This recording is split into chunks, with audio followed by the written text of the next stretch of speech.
اعوذ باللہ من الشیطان الرجیم بسم اللہ الرحمن الرحیم۔ آیت نمبر 7 ختم ہو کر آیت نمبر 8 سے آج ہمارا سبق شروع ہو رہا ہے۔ آیت نمبر 7 ختم ہو کر آیت نمبر 8 سے۔ اعوذ باللہ من الشیطان الرجیم بسم اللہ الرحمن الرحیم۔ وَمِنَ النَّاسِ مَن يَقُولُ آمَنَّا بِاللَّهِ وَبِالْيَوْمِ الْآخِرِ وَمَا هُم بِمُؤْمِنِينَ يُخَادِعُونَ اللَّهَ وَالَّذِينَ آمَنُوا وَمَا يَخْدَعُونَ إِلَّا أَنفُسَهُمْ وَمَا يَشْعُرُونَ۔ جو پچھلی آیات ہم نے پڑھی ہیں سورۃ البقرہ میں، اب تک ان آیات میں 2 طرح کے لوگوں کا تذکرہ ہم پڑھ چکے ہیں۔ ایک خالص ایمان والے متقی پرہیزگار، اور ان کا انجام بھی ہم پڑھ چکے ہیں۔ اولئک علی ھدی من ربہم واولئک ھم المفلحون۔ اور دوسرے بالکل اللہ پاک کے نافرمان اور کافر لوگ، تو ان کا انجام بھی ہم پڑھ چکے ہیں کہ اللہ تعالیٰ نے ان کی آنکھوں پر اور ان کے دلوں پر مہر لگا، ان کے کانوں اور دلوں پر مہر لگا دی اور ان کی آنکھوں پر پردہ ڈال دیا، اور ان کے لیے بہت بڑا عذاب ہے۔ یہ 2 طبقات تو ہیں بڑے کھلے اور واضح، ماننے والے اور نہ ماننے والے، اعلانیہ ماننے والے اور اعلانیہ نہ ماننے والے۔ ایک تیسرا طبقہ بھی ہوتا ہے، ایک تیسرا طبقہ بھی ہوتا ہے۔ اس طبقے کو قرآن کریم کی اصطلاح میں منافق کہا گیا ہے۔ منافق اسے کہتے ہیں جو اوپر سے کچھ ہوتا ہے، اندر سے کچھ ہوتا ہے۔ اوپر سے کچھ ہوتا ہے، اندر سے کچھ ہوتا ہے،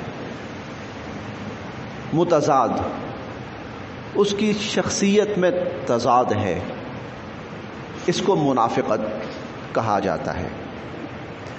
اوپر سے مسلمان ہوتا ہے، اندر سے کافر ہوتا ہے، یہ منافق ہے۔ اقبال صاحب آپ تشریف لائیں، یہ دروازے نا وہ ہوا چل رہی ہے تو وہ بار بار کھل رہے ہیں، بند ہو رہے ہیں، تو دروازے ٹوٹ نہ جائیں کہیں، یہ شیشے ٹوٹ نہ جائیں، یہ ذرا بند کر دیجیے۔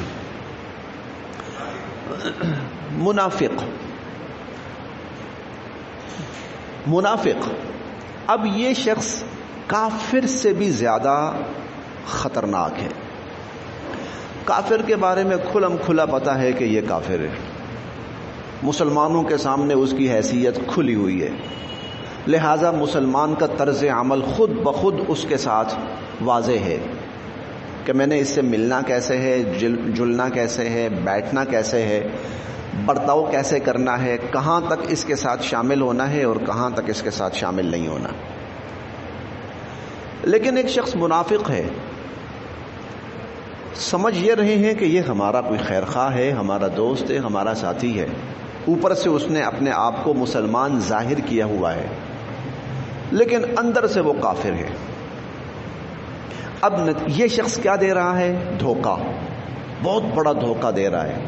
مسلمانوں کے ساتھ شامل ہے لیکن مسلمان نہیں ہے، اپنے آپ کو ظاہراً مسلمان تصور کروا رہا ہے لیکن مسلمان نہیں ہے۔ اس کا مطلب یہ ہے کہ یہ شخص کوئی بہت بڑی گیم کر رہا ہے، کوئی بہت بڑا دھوکہ دینا چاہتا ہے جس کے لیے اس نے یہ لبادہ اوڑھا ہوا ہے۔ اس شخص کو منافق کہا جاتا ہے۔ چونکہ یہ کافر سے زیادہ خطرناک ہے، اسی لیے آخرت میں قیامت کے دن کفار سے زیادہ سخت عذاب ان کو ہوگا، اور اللہ تعالیٰ نے جہنم کا جو حصہ سب سے بدترین رکھا ہوا ہے وہ ان منافقین کے لیے رکھا ہوا ہے۔ ان المنافقین فی الدرک الاسفل من النار. ہم انشاءاللہ یہ چوتھے پارے میں پڑھیں گے کہ جو منافقین ہیں وہ جہنم کے سب سے بدترین حصے کے اندر ڈالے جائیں گے. یہ ایسے لوگ تھے، ہم 10ویں پارے میں پڑھیں گے. وہ آیت میں جب بھی پڑھتا ہوں نا تو رونگٹے کھڑے کر دینے والی آیت ہے. اللہ تعالیٰ نبی کریم صلی اللہ علیہ وسلم کو مخاطب کر کے فرماتے ہیں کہ استغفر لہم او لا تستغفر لہم. ان منافقین کے لیے آپ بخشش کی دعا کریں یا بخشش کی دعا نہ کریں، بلکہ ان تستغفر لہم 70 مرتن، آپ 70 مرتبہ بھی ان کے لیے بخشش کی دعا کریں. اگر آپ 70 مرتبہ بھی، اور 70 کا عدد مخصوص نہیں ہے کہ 71ویں دفعہ کریں گے تو میں بخش دوں گا، نہیں، 70 کا عدد کثرت کے لیے بولا جاتا ہے. جیسے ہم کہہ سکتے ہیں کہ ہزاروں مرتبہ، ہم مفہوم کے طور پر کہہ سکتے ہیں کہ اے نبی صلی اللہ علیہ وسلم آپ اگر ہزاروں مرتبہ بھی ان کے لیے استغفار کریں گے فَلَن يَغْفِرَ اللَّهُ لَهُمْ، اللہ تعالی ہرگز ان کو نہیں بخشیں گے. بہت سخت ترین آیت ہے منافقین کے بارے. فَلَن يَغْفِرَ اللَّهُ لَهُمْ، اللہ تعالی ہرگز ان کو نہیں بخشیں گے. یہ منافق طبقہ ہے. اب اس کا مقصد کیا ہے؟ اس دو رنگی کا، اس بہروب کا مقصد کیا ہے؟ صرف ایک مقصد، اور وہ کیا ہے؟ اللہ کے دین کا خاتمہ اور اللہ کے دین کو نقصان پہنچانا. لیکن اتنی جرت نہیں ہے کہ اعلانیہ سامنے آئے. اب اس نے کیا کیا؟ دھوکہ دے کے اپنے اوپر اسلام کا لبادہ اوڑھ لیا اور مسلمانوں کے اندر شامل ہو گیا. مسلمان یہ سمجھ کر کہ یہ مسلمان ہے اپنی محفلوں میں شامل کرتے ہیں. بسا اوقات مسلمانوں کا راز بھی ان تک پہنچ جاتا ہے، لیکن وہ راز مسلمانوں سے ہوتا ہوا کفار تک پہنچ جاتا ہے، کیونکہ یہ لوگ کافر ہیں. اب منافقت کی کیوں ضرورت پیش آئی؟ منافقت کی اب ضرورت کیوں پیش آئی؟ ان لوگوں نے ایسا کیوں کیا؟ تو میں اس کی تھوڑی سی تفصیل عرض کر دوں. نبی کریم صلی اللہ علیہ وسلم کے مدینہ منورہ تشریف لانے سے پہلے، مدینہ منورہ تشریف لانے سے پہلے مدینہ جو تھا وہ خانہ جنگی کا شکار تھا. یثرب کہلاتا تھا، بدترین خانہ جنگی کا شکار تھا مدینہ منورہ. یہ میں تفصیل اس لیے عرض کرنے لگا ہوں کہ قرآن کریم کے اندر ہر دوسری سورت کے اندر ان منافقین کا تذکرہ چلے گا، تو ایک دفعہ مائنڈ ہمارا یہیں پر، کنسپٹ ہمارا یہیں پر کلیئر ہو جائے. خانہ جنگی کا شکار تھا مدینہ منورہ، یثرب اس وقت اس کا نام تھا. تو بالآخر تنگ آ کر ان لوگوں نے آپس میں فیصلہ کیا کہ یار ہم یہ خانہ جنگی ختم کرتے ہیں، کوئی منظم سسٹم یہاں لاتے ہیں. جیسے بڑے ممالک ہیں وہاں بادشاہتیں ہیں، وہاں حکومتیں ہیں، تو ایک بادشاہ بن جائے اور اس کے تحت ایک سارا سسٹم بن جائے، تو ہم ایک منظم نظام بناتے ہیں یہاں پر. بڑی اچھی بات ہے. بڑے لوگ ملنا شروع ہوئے، مشاورت شروع ہوئی، ایک تھوڑا سا سکیچ اور ڈھانچہ سا بننا شروع ہوا. خزرج قبیلے کا ایک بڑا سردار تھا عبداللہ بن ابی. یہ شخص بڑا سمجھدار ہے، معاملہ فہم ہے، دانا بینا ہے، تحمل والا ہے. چلو ایسا کرتے ہیں کہ اس کو ہم اپنا بادشاہ تسلیم کر لیتے. یہ بات چیت چل رہی ہے، مشاورت، میٹنگز ہو رہی ہیں، ایک تھوڑا سا ڈھانچہ سا بن رہا ہے. ادھر مسلمان ہجرت کر کے مدینہ منورہ آ رہے ہیں، حتیٰ کہ نبی کریم صلی اللہ علیہ وسلم بھی ہجرت کر کے مدینہ منورہ تشریف لے آئے. تو ایک تھوڑا سا نا مدینہ منورہ کا تھوڑا سا یثرب کا، جو اس وقت یثرب تھا، تو ایک سسٹم تھوڑا سا ڈسٹرب ہو گیا. سب دیکھنے لگے کہ یہ لوگ باہر سے آ رہے ہیں، مسلمان آ گئے، حضور صلی اللہ علیہ وسلم آ گئے، یکدم ان کی تعداد بڑھ گئی. اب مدینہ منورہ پہنچ کر رسول اللہ صلی اللہ علیہ وسلم نے جتنے مسلمان تھے ان کو منظم کیا، مرکز بنایا. بڑی طاقت یہود تھی، اس کے ساتھ معاہدے کیے. اس ساری صورت حال میں عبداللہ بن ابی اور مدینہ منورہ کے اندر ان کی وہ جو ایک حکومت تشکیل پانے جا رہی تھی، وہ معاملہ کھٹائی میں پڑ گیا۔ اب جب وہ معاملہ کھٹائی میں پڑ گیا تو وہ لوگ تھوڑا سا دب گئے کہ دیکھو کیا ہوتا ہے، لیکن ان کے دلوں میں نا خود بخود مسلمانوں اور خاص طور پر نبی کریم صلی اللہ علیہ وسلم کے بارے میں ایک خار آ گئی کہ ان کے آنے کی وجہ سے وہ ہماری بادشاہت ختم ہو گئی۔ چنانچہ یہ لوگ وقتی طور پر دب تو گئے، خاموش تو ہو گئے کہ اچھا دیکھتے ہیں ذرا یہ کیا کرتے ہیں، لیکن اندر ہی اندر ایک خواہش خود بخود سر اٹھا رہی ہے کہ کسی نہ کسی طرح ان کو نکالو یہاں سے، ان کے پاؤں نہیں جمنے چاہیے۔ اب یہ جو لوگ تھے انہوں نے یہ سوچ کر کہ ہم براہ راست ان سے مقابلہ نہیں کر سکتے، سامنے نہیں آ سکتے، کہ یہود کو بھی مسلمانوں نے اپنے ساتھ ملا لیا ہے، ہم براہ راست مقابلہ نہیں کر سکتے، تو اندر ہی اندر رہ کر ان کی جڑیں کھوکھلی کرو، ان کو جتنا نقصان پہنچا سکتے ہو پہنچاؤ، تاکہ ان کے قدم اکھڑ جائیں اور ہمارا جو ایک یہاں پر سسٹم ڈیولپ ہونے جا رہا تھا ہمارا وہ سسٹم بن جائے، ہم بادشاہ بن جائیں، یہ فلاں ذمہ دار، یہ فلاں ذمہ دار، یہ فلاں ذمہ دار، یہ فلاں ذمہ دار، اس کے ساتھ 10 آدمی یہ، اس کے ساتھ 20 آدمی یہ، اس کے ساتھ 15 آدمی یہ، تو یہ 4 5 600 700 جو ہم لوگ ہیں تو ہم پھر مدینہ پر اپنا پورا تسلط قائم کر لیں گے۔ ان لوگوں نے اب کیا کیا؟ مسلمان بظاہر اپنے آپ پر مسلمانوں کا لبادہ اوڑھ لیا، اسلام کا لبادہ اوڑھ لیا اور مسلمان بننا شروع ہو گئے، لیکن یہ لوگ کافروں سے زیادہ خطرناک تھے۔ کافر حملہ کرنے آ رہا، فوج اکٹھی ہو گئی، اب یہ تو اندر ہیں، جڑیں کھوکھلی کر رہے ہیں، ہر طرح سے نقصان پہنچا رہے ہیں۔ اب جو نئے نئے مسلمان ہوتے یہ اس کو جا کر اپنے ساتھ ملانے کی کوشش کرتے، اس کو مسلمانوں سے بدظن کرنے کی کوشش کرتے، باہر سے کہیں سے بھی کوئی افواہ اڑتی کہ فلاں لوگ مکہ پر مدینہ پہ حملہ کرنے لگے ہیں، تو ان کی ساری ہمدردیاں ان کے ساتھ مل جاتی، یہ ان کو اطلاعات پہنچاتے، یہ ان کو ابھارتے، یہ ان کو موقع فراہم کرتے، یعنی ان کی پوری کوشش یہ تھی کہ رسول اللہ صلی اللہ علیہ وسلم ناکام ہو، اسلام ناکام ہو، مسلمان ناکام ہو، ان کا خاتمہ ہو، ہمارا اقتدار قائم ہو۔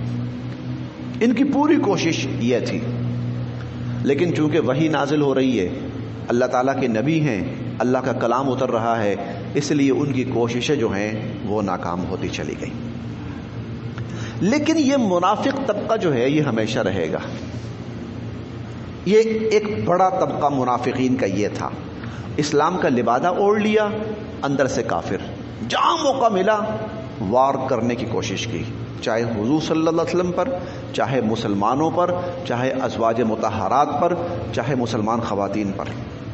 حضرت عائشہ صدیقہ رضی اللہ تعالی عنہا پر جو جھوٹی تہمت لگی تھی نا، اور اس تہمت کی بنا پر مدینہ میں جو طوفان برپا ہوا تھا نا، وہ یہ عبداللہ بن ابی یہی تھا ماسٹر مائنڈ، اس کا ماسٹر مائنڈ عبداللہ بن ابی یہی شخص تھا۔ اس کے علاوہ حضور علیہ الصلوۃ والسلام کو والعیاذ باللہ شہید کرنے کی سازشیں، اور مدینہ کے اندر مسلمانوں کے خلاف ہر وقت افواہوں کا ایک بازار گرم رکھنا، مسلمان خواتین کے اوپر آوازیں کسنا، تنگ کرنا، ان کو ہوٹنگ کرنا۔ مسلمان جب مدینہ سے باہر جاتے تو کوشش یہ کرنا کہ مسلمان اب دوبارہ مدینہ واپس نہ آ سکیں، حضور صلی اللہ علیہ وسلم مدینہ واپس نہ آ سکیں، یہ ساری ان کی حرکتیں تھیں۔ اب ہم جب پڑھیں گے نا یہ ساری چیزیں، عجیب و غریب الفاظ ہم جب پڑھیں گے ہم سوچیں گے یہ کیا چیز ہے، تو اس لیے میں نے سارا ایک تھوڑا سا سکیچ آپ کے سامنے رکھا کہ یہ لوگ کون تھے۔ یہ کفار سے زیادہ خطرناک تھے، یہ یہود سے زیادہ خطرناک تھے، یہ عیسائیوں سے زیادہ خطرناک تھے، یہ قریش جو فوج لے کر حملہ آور ہوتے تھے اعلانیہ دشمنی کرتے ہوئے، یہ ان سے زیادہ خطرناک تھے۔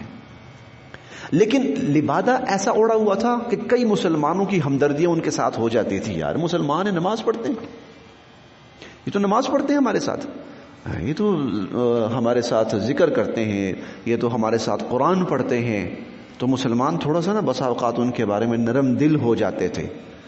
تو ہم انشاءاللہ 5ویں پارے میں پڑھیں گے. اللہ پاک وہاں فرماتے ہیں فما لکم فی المنافقین فئتین، تمہیں کیا ہو گیا، تم منافقوں کے بارے میں 2 رائے کیوں رکھتے ہو؟ واللہ ارکسہم بما کسبوا، ان کی بد اعمالیوں کی وجہ سے اللہ نے ان کو اسلام سے بالکل پھیر دیا. یہ ایک چھوٹا سا سکیچ ہے. منافقین کی ایک سب سے بڑی قسم یہ تھی. کچھ اور بھی طبقات تھے منافقین کے جن کو قرآن کریم نے منافق قرار دیا ہے. وہ جو آتے جائیں گے ہم پڑھتے جائیں گے. کچھ مفاد پرست لوگ تھے. اچھا یہاں پر مسلمان بن کے رہنا پڑے گا، چلو مسلمان بن کے رہ لیتے ہیں. یعنی وہ اسلام کے خلاف نہیں تھے، وہ مفاد پرست طبقہ تھا. وہ چلو یہاں مسلمان بن کے رہ جاتے ہیں، زکوٰۃ بھی ملتی رہے گی، کھانا بھی ملتا رہے گا، امن بھی ملتا رہے گا. کل کو اگر ہم چلے گئے کسی عیسائی ریاست میں تو ٹھیک ہے، وہاں کا مذہب دیکھ لیں گے، جیسا دیس ویسا بھیس. یہ مفاد پرست طبقہ تھا. یہ بھی قرآن کریم نے ان کو بھی منافق قرار دیا ہے. ان کو بھی قرآن کریم نے. کچھ ایسا طبقہ بھی تھا جو کہتے تھے کہ بھائی بس اسلام ٹھیک ہے، اپنی ذات کی حد تک ٹھیک ہے، باقی یہ کہ معاشرے کے اندر بھی اسلام ہو، بھائی ہر کسی کی اپنی مرضی ہے. قرآن کریم نے ان کو بھی منافق قرار دیا. کچھ ایسے تھے جو حضور صلی اللہ علیہ وسلم کی ذات اقدس کو نشانہ بناتے تھے. قرآن کریم نے ان کو بھی منافق قرار دیا. یہ تھا جی چھوٹا سا منافقین کا سکیچ. مزید تفصیل آتی جائے گی، مزید تفصیل انشاءاللہ آپ کے سامنے آتی جائے گی کہ کون کون طبقات ان کو منافق قرار دیا گیا. اور خدا نخواستہ کہیں ہمارے اندر تو ایسی کوئی چیز نہیں ہے. اعوذ باللہ من الشیطان الرجیم، بسم اللہ الرحمن الرحیم. ومن الناس، و اور من سے، و اور من سے، الناس لوگ، ومن الناس اور لوگوں میں سے، ومن الناس اور لوگوں میں سے، من جو، یقول کہتا ہے، ومن الناس اور لوگوں میں سے، من جو، یقول کہتا ہے. لیکن اس کا ترجمہ ہم کہتے ہیں بھی کر سکتے ہیں کیونکہ آگے جو صیغے آ رہے ہیں وہ جمع کے آ رہے ہیں. وَمِنَ النَّاسِ اور لوگوں میں سے، مَن یقول جو کہتے ہیں، آمنا ہم ایمان لائے، باللہ بھی پر، اللہ اللہ، باللہ اللہ پر.